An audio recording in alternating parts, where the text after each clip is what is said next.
Welcome to the Abrams Dicta YouTube channel. Subscribe today and join me, David Abrams, as I explore the world on my Italian scooter and talk about life, law, art, and any other subject that catches my interest. Also, please check out my blog at abramsdicta.com. Although I'm a licensed attorney, nothing here should be taken as legal advice or counsel. If you're looking to contact me professionally, please go to my website, www.dhabramslaw.com. Welcome back to another episode of Abrams Dicta, where we talk about life, law, and art while riding around my hometown of Tallahassee, Florida on my Italian scooter. So, the big topic on everybody's mind here in Florida is not a happy one by any means. The shooting just a few days ago at the Pulse nightclub down in Orlando, Florida, really has struck a deep emotional chord in the people here. The killing of 50 young people. I mean, predominantly these guys were just kids. I mean, they're in their 20s, a few of them in their 30s. The one old cool like me in the 50s, but for the most part, these were young folks just starting out their lives, and they were cut down for no reason that makes any sense to, at least to me and to most of the people that I know.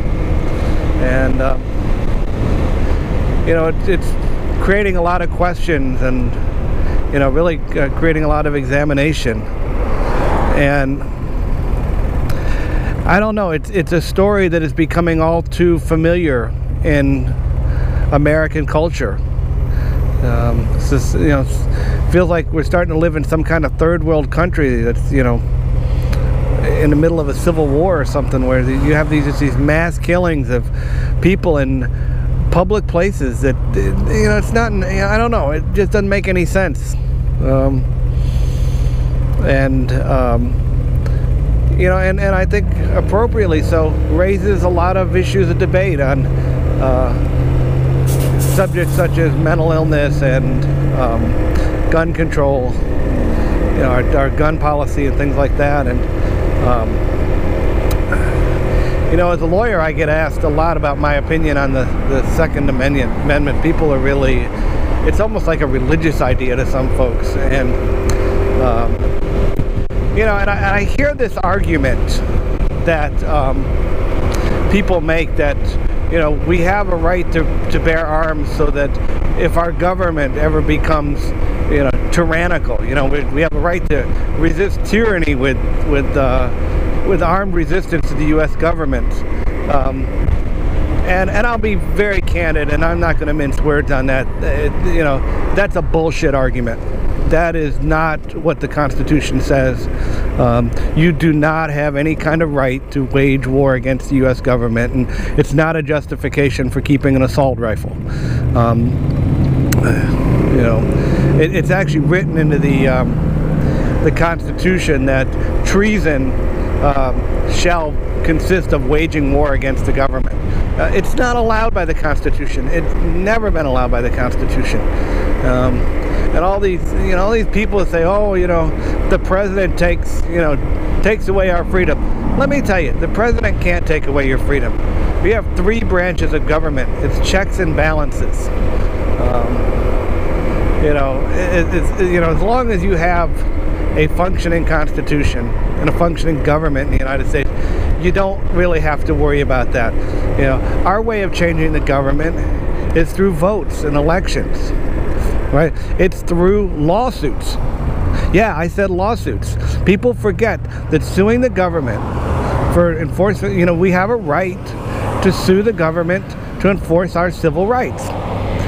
And the courts in the United States give, they take those lawsuits seriously, and they many times have restrained the government from doing things that violate people's constitutional rights. But we don't do it with violence. That's the thing to remember. We don't do it with violence. That's not who we are as a people. We don't shoot our neighbors because we don't like them. I just like say I don't know how to say it strongly enough that we've really got to take a long, hard look at ourselves and how we're conducting our affairs. You know, this you know, it'll be interesting to see how this thing comes out, but I don't believe this was an ISIS attack. This was a mentally disturbed young man. You know, I don't know, maybe he had his problems with his own sexual orientation. It sounds to me more like he had issues with some kind of a major mental health problem. And you know, normal people, I don't know, I mean, you know, somebody who's actually working with ISIS isn't going to call 911 and say I'm a terrorist. It doesn't make any sense. So I don't know, you know, but I will say that we've all had enough of this, and we've you know, it's something's got to change. You know, I understand a lot of you guys like your guns out there, and I don't want to take, you know, I don't think we need, you know, we need to take away people's, you know, sporting rifles and stuff like that. But on the other hand, you don't need a 60-round clip to go, you know, or a 30-round clip to go hunting. I mean, geez, you know, if you're hunting with more than 3 or 4 shots in your gun, you're a pretty incompetent hunter. You know, there's, you know, you shouldn't take this shot if you're hunting, if you're not sure you're going to be able to take down the animal in one shot. You know, that's, you know, you don't need these large clips and, you know, and rapid fire stuff. I mean, you know, I've lived around hunting cultures my whole life, and you know, there's and I don't think hunters are unethical people, and I don't think people that own guns are all criminals or anything like that. You know, I own a gun. I don't, you know, I haven't fired it in years. I don't have any ammo for it. You know, it sits back in my closet gathering dust, and it doesn't. You know, I don't really need the thing. You know. But I don't know.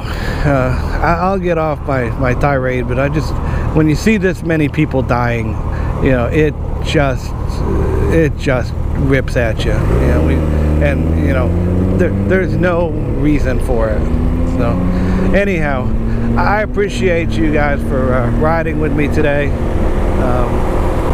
I hope that you'll ride with me in the future. And you know, look, if you don't agree with me, that's okay. We're Americans. We can disagree. You know, we're we're entitled to our opinions, and you know, sometimes we're wrong. You know, I could be wrong. You could be wrong. We don't know. All right, I'll talk to you later.